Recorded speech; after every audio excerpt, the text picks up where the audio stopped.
Hi friends, media ಜಗತ್ತಿಗೆ ಸ್ವಾಗತ. Friends, Bharat Pak ನಡುವೆ ನಿರ್ಮಾಣವಾಗಿದ್ದ ಯುದ್ಧದಂತಹ ಪರಿಸ್ಥಿತಿ ಕೊನೆಗೂ ಅಂತ್ಯಗೊಂಡಿದೆ. ಹಾಗಿದ್ರೆ ಭಾರತ ವಿರುದ್ಧ ಪ್ರತಿಕಾರ ತೀರಿಸಿಕೊಂಡ ಬಳಿಕವೇ ಮಾತುಕತೆ ಅಂತಿದ್ದ ಪಾಕಿಸ್ತಾನ ಅದರಲ್ಲಿ ಯಶಸ್ವಿಯಾಯ್ತಾ? ಅಮೆರಿಕ ನಡೆಸಿದ ಮಧ್ಯಸ್ಥಿಕೆಯಿಂದ ಯಾರಿಗೆ ಲಾಭವಾಯಿತು, ಯಾರಿಗೆ ನಷ್ಟವಾಯಿತು ಅನ್ನೋದನ್ನ ಈ ವಿಡಿಯೋದಲ್ಲಿ ತೋರಿಸ್ತೀವಿ. ಇಂಟ್ರೆಸ್ಟಿಂಗ್ ಆಗಿರೋ ಈ ವಿಡಿಯೋವನ್ನ ಕೊನೆವರೆಗೂ ನೋಡಿ. ಅದಕ್ಕೂ ಮುನ್ನ ನೀವಿನ್ನು ನಮ್ಮ ಚಾನೆಲ್ಗೆ ಸಬ್ಸ್ಕ್ರೈಬ್ ಆಗಿಲ್ಲ ಅಂದ್ರೆ ಈಗಲೇ ಸಬ್ಸ್ಕ್ರೈಬ್ ಆಗಿ. ಯುದ್ಧ ಅಂತ್ಯಗೊಂಡಿದ್ದು ಹೇಗೆ? ಪಾಕಿಸ್ತಾನದ ಪ್ರತಿಕಾರ ಏನಾಯ್ತು? ಫ್ರೆಂಡ್ಸ್, ಪಹಲ್ಗಾಮ್ ಉಗ್ರ ದಾಳಿಗೆ ಪ್ರತಿಕಾರವಾಗಿ ಭಾರತೀಯ ಸೇನೆ ಪಾಕಿಸ್ತಾನ ಮತ್ತು ಪಾಕ್ ಆಕ್ರಮಿತ ಕಾಶ್ಮೀರದಲ್ಲಿದ್ದ ಉಗ್ರ ನೆಲೆಗಳನ್ನ ಉಡಿಸ್ ಮಾಡಿದ್ದು ನಿಮ್ಗೆಲ್ಲ ಗೊತ್ತಿರೋ ವಿಚಾರ. ಈ ಏರ್ ಸ್ಟ್ರೈಕ್ ನಲ್ಲಿ ಸುಮಾರು 100 ಉಗ್ರರು ಫಿನಿಶ್ ಆಗಿರ್ಬೋದು ಅಂತ ಭಾರತ ಹೇಳಿಕೊಂಡ್ರೆ, ಭಾರತದ ದಾಳಿಯಲ್ಲಿ ಸುಮಾರು 40 ನಾಗರಿಕರು ಮೃತಪಟ್ಟಿದ್ದಾರೆ ಅಂತ ಪಾಕಿಸ್ತಾನ ಹೇಳಿತ್ತು.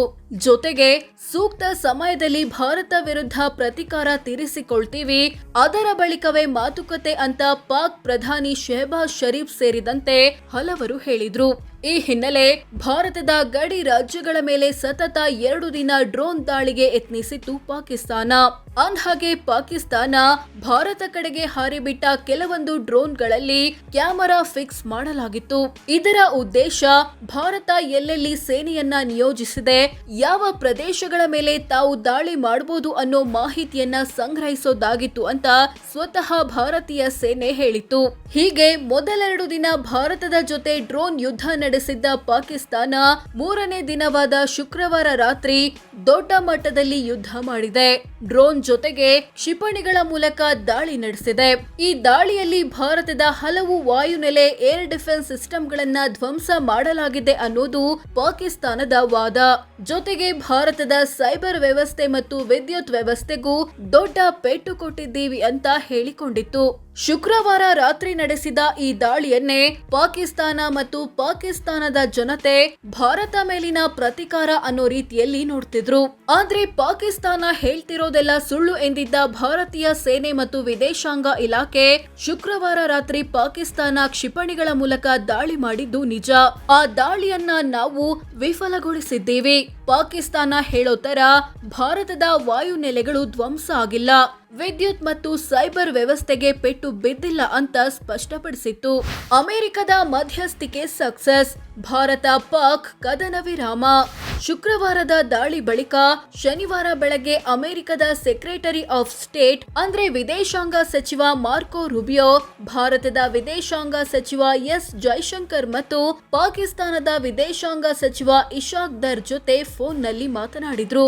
ಈ ವೇಳೆ ಉಭಯ ದೇಶಗಳು ಮಾತುಕತೆ ಮೂಲಕ ಸಂಘರ್ಷಕ್ಕೆ ಅಂತ್ಯ ಹಾಡಬೇಕು ಅಂತ ಸಲಹೆ ಕೊಟ್ಟಿದ್ರು. ಈ ವೇಳೆ ಪಾಕ್ ವಿದೇಶಾಂಗ ಸಚಿವ ಇಶಾಕ್ ದರ್ ಮಾತನಾಡಿ, ಭಾರತವೇನಾದ್ರೂ ಸೇನಾ ಕಾರ್ಯಾಚರಣೆ ನಿಲ್ಲಿಸಿದ್ರೆ ನಾವು ಮಾತುಕತೆಗೆ ರೆಡಿ ಇದ್ದೀವಿ ಅಂತ ಶಾಂತಿ ಮಂತ್ರ ಜಪಿಸಿದ್ರು. ಹೀಗಿರುವಾಗಲೇ ಶನಿವಾರ ಸಂಜೆ 5 ಗಂಟೆ ಸುಮಾರಿಗೆ ಅಮೆರಿಕ ಅಧ್ಯಕ್ಷ ಡೊನಾಲ್ಡ್ ಟ್ರಂಪ್ ಭಾರತ ಮತ್ತು ಪಾಕಿಸ್ತಾನ ತಕ್ಷಣದಿಂದ ಸಂಪೂರ್ಣ ಕದನ ವಿರಾಮಕ್ಕೆ ಒಪ್ಪಿಕೊಂಡಿವೆ ಅಂತ ಘೋಷಿಸಿಬಿಟ್ರು. ಇದರ ಬೆನ್ನಲ್ಲೇ ಭಾರತ ಮತ್ತು ಪಾಕ್ ಕಡೆಯಿಂದಲೂ ಕದನ ವಿರಾಮದ ಅಧಿಕೃತ ಹೇಳಿಕೆಗಳು ಬಂದ್ವು. ಅಲ್ಲಿಗೆ 2 ದೇಶಗಳ ಮಧ್ಯೆ ನಿರ್ಮಾಣವಾಗಿದ್ದ ಯುದ್ಧದಂತಹ ಪರಿಸ್ಥಿತಿ ಕೂಡ ಅಂತ್ಯವಾಯಿತು. ಅಂದ್ಹಾಗೆ ಉಗ್ರ ಪೋಷಿತ ಪಾಕಿಸ್ತಾನಕ್ಕೆ ಭಾರತ ಈ ಬಾರಿ ಚೆನ್ನಾಗಿ ಪಾಠ ಕಲಿಸುತ್ತೆ, ಕಾಶ್ಮೀರ ವಿಚಾರಕ್ಕೆ ಪರ್ಮನೆಂಟ್ ಸೊಲ್ಯೂಷನ್ ಕಂಡು ಹಿಡಿಯುತ್ತೆ ಅಂತ ಅದೆಷ್ಟೋ ಭಾರತೀಯರು ಅಂದುಕೊಂಡಿದ್ರು. ಆದ್ರೆ ಕದನ ವಿರಾಮ ಎಲ್ಲದಕ್ಕೂ ಬ್ರೇಕ್ ಹಾಕಿದೆ. ಈ ಬಗ್ಗೆ ನಿಮ್ಗೆ ಏನನ್ಸುತ್ತೆ ಕಾಮೆಂಟ್ ಮಾಡಿ ತಿಳಿಸಿ. ಹಾಗೆ ವಿಡಿಯೋ ಇಷ್ಟವಾದ್ರೆ ಲೈಕ್ ಮಾಡಿ, ಶೇರ್ ಮಾಡಿ, ನಮ್ಮ ಚಾನೆಲ್ಗೆ ಸಬ್ಸ್ಕ್ರೈಬ್ ಆಗಿ. ಧನ್ಯವಾದ.